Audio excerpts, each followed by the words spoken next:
नमः शिवाय। श्रावण मास महात्म्य 30वां अध्याय। श्रावण मास महात्म्य के पाठ एवं श्रवण का फल।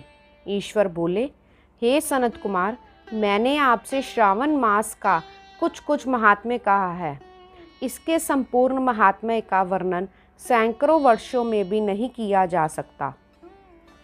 मेरी इस कल्याणी प्रिया सती ने दक्ष के यज्ञ में अपना शरीर दग्ध करके पुनः हिमालय की पुत्री के रूप में जन्म लिया। श्रावण मास में व्रत करने के कारण यह मुझे पुनः प्राप्त हुई, इसीलिए श्रावण मुझे प्रियकर है।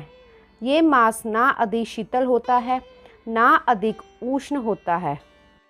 राजा को चाहिए कि श्रावण मास में श्रोता अग्नि से निर्मित श्वेत भस्म से अपने संपूर्ण शरीर को उद्धूलित करके जल से आर्द्र भस्म के द्वारा मस्तक, वक्षस्थल, नाभि, दोनों बाहों, दोनों कोहनी, दोनों कलाई, कंठ, सिर और पीठ, इन 12 स्थानों में त्रिपुंड धारण करे।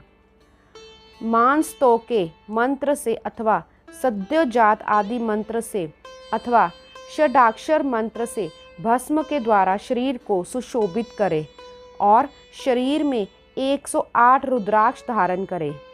कंठ में 32 रुद्राक्ष, सिर पर 22, दोनों कानों में 12, दोनों हाथों में 24, दोनों भुजाओं में 8, ललाट पर 1 और शिखा के अग्रभाग में 1 रुद्राक्ष धारण करे।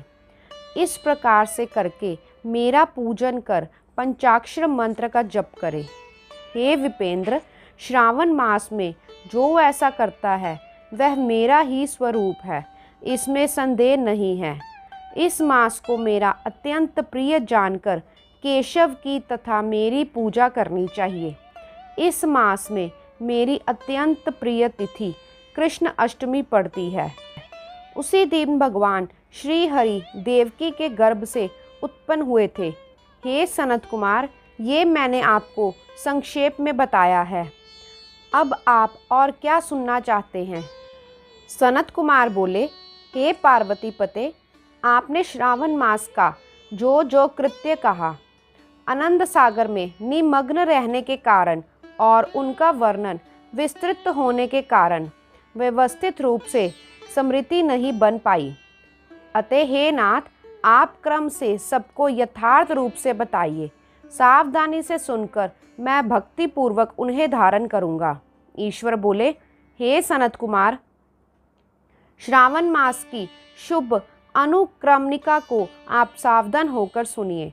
सर्वप्रथम शौनक का प्रश्न, तत्पश्चात सूत जी का उत्तर, श्रोता के गुण, आपके प्रश्न, श्रावण की व्युत्पत्ति, उसकी स्तुति, पुनः हे मुने आपका विस्तृत प्रश्न, इसके बाद नाम कथन सहित आपके द्वारा की गई मेरी स्तुति, फिर क्रम से उद्देश्य पूर्वक मेरा उत्तर, पुनः आपका विशेष प्रश्न, तत्पश्चात नक्त व्रत की कथा, रुद्राभिषेक कथन, इसके बाद लक्ष्य पूजा विधि, दीपदान, फिर किसी प्रिय वस्तु का परित्याग, पुनः रुद्राभिषेक करने तथा पंचामृत ग्रहण करने से प्राप्त होने वाला फल, इसके बाद पृथ्वी पर शयन करना तथा मौन व्रत धारण करने का फल, तत्पश्चात मासोपवास में धारणा पारना की विधि, इसके बाद सोमाख्यान में लक्ष्य रुद्र व्रती विधि, पुनः कोटि लिंग विधान,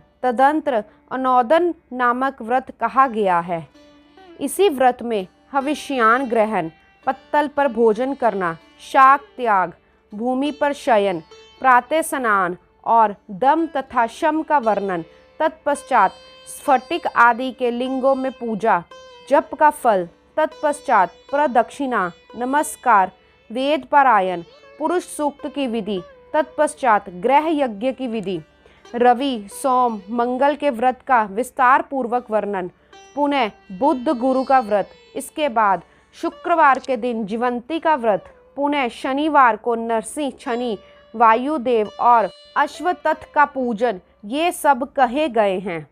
तत्पश्चात रोटक व्रत का महात्म्य, औदुंबर व्रत, स्वर्ण गौरी व्रत, दूर्वा गणपति व्रत, पंचमी तिथि में नाग व्रत, षष्ठी तिथि में सूपादन व्रत, इसके बाद शीतला सप्तमी नामक व्रत, देवी का पवित्रारोपण, इसके बाद दुर्गा कुमारी की पूजा, आशा व्रत, इसके बाद दोनों एकादशियों का व्रत, पुणे श्री हरि का पवित्रारोपण, पुणे त्रयोदशी तिथि को कामदेव की पूजा, तत्पश्चात शिवजी का पवित्र धारण, पुणे उमा कर्म, उत्सर्जन तथा श्रवणाक्रम, इनका वर्णन किया गया है। तदंतर सर्प बलि, हयग्रीव जन्म उत्सव, सभादीप, रक्षाबंधन, संकट नाशन व्रत, कृष्ण जन्म अष्टमी व्रत तथा उसकी कथा, पिठोर नामक व्रत, पोला नामक वृष व्रत, कुश ग्रहण, नदियों का रजोधर्म, सिंह संक्रमण में गो प्रसव होने पर उसकी शांति, कर्क सिंह संक्रमण काल में तथा श्रावण मास में दान स्नान महात्म्य श्रवण, तत्पश्चात वाचक पूजा, इसके बाद अगस्त्य अर्घ विधि, तदंतर कर्मों तथा व्रतों के काल का निर्णय बताया गया है। जो श्रावण मास महात्म्य का पाठ करता है अथवा इसका श्रवण करता है वह इस मास में किए गए व्रतों का फल प्राप्त करता है। हे सनत कुमार, आप इस शुभ अनुक्रम को अपने हृदय में धारण कीजिए। जो इस अध्याय को तथा श्रावण मास के महात्म्य को सुनता है वह उस फल को प्राप्त करता है जो फल सभी व्रतों का होता है। हे विपर्षे, अधिक कहने से क्या लाभ। श्रावण मास में जो विधान किया गया है उसमें से किसी एक व्रत का भी करने वाला मुझे परम प्रिय है। सूत जी बोले, हे शौनक, शिवजी के अमृतमय इस उत्तम वचन का अपने कर्णपुट से पान करके सनत कुमार आनंदित हुए और कृतकृत्य हो गए। श्रावण मास की स्तुति करते हुए तथा हृदय में शिवजी का स्मरण करते हुए वे देवर्षि श्रेष्ठ सनत कुमार शंकर जी से आज्ञा लेकर चले गए। जिस किसी के समक्ष इस अत्यंत श्रेष्ठ रहस्य को प्रकाशित नहीं करना चाहिए। हे प्रभु, आपकी योग्यता देखकर ही मैंने इसे आपसे कहा है। इस प्रकार श्री स्कंद पुराण के अंतर्गत ईश्वर सनत कुमार संवाद में श्रावण मास महात्म्य में अनुक्रमिका कथन नामक 30वां अध्याय पूर्ण हुआ। ओम नमः शिवाय।